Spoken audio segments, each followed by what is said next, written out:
That's a great question. I did do a little bit of buying today.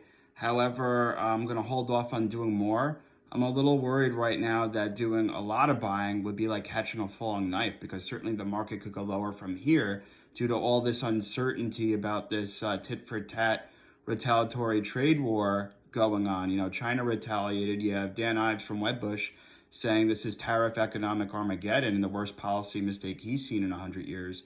Jeremy Siegel says that, this is the worst policy mistake he's seen in 95 years. So there's a lot of question marks out there about these policies, even if the end goal in terms of bringing back manufacturing here and raising tariffs is good. It's going to cause a lot of economic pain right now and possibly a recession, stagflation.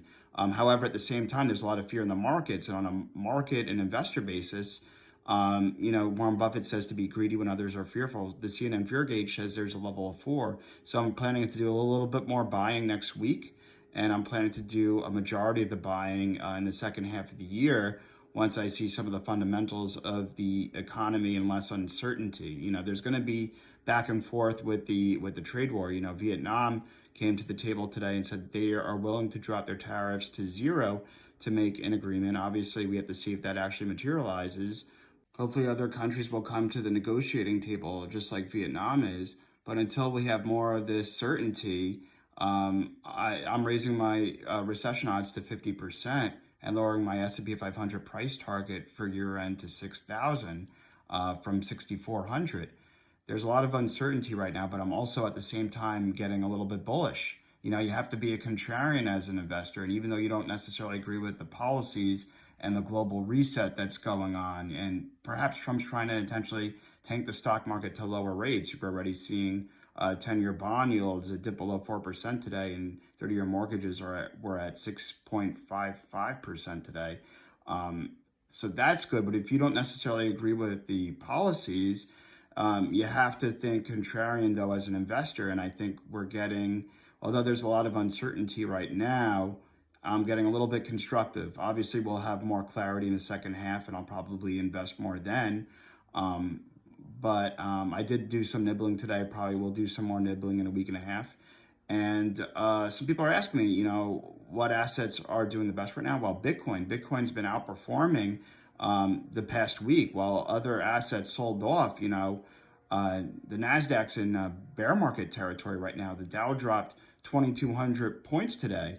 The stock market dropped over 10% the last 2 days. And the last time that happened, that was during COVID, before that 2008 financial crisis, and then 1987. So that is kind of scary. But one asset that's really holding up right now is Bitcoin and crypto.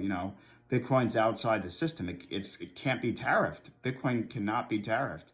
There's no problems with, pretty much you can't print Bitcoin. It's immune to geopolitical problems.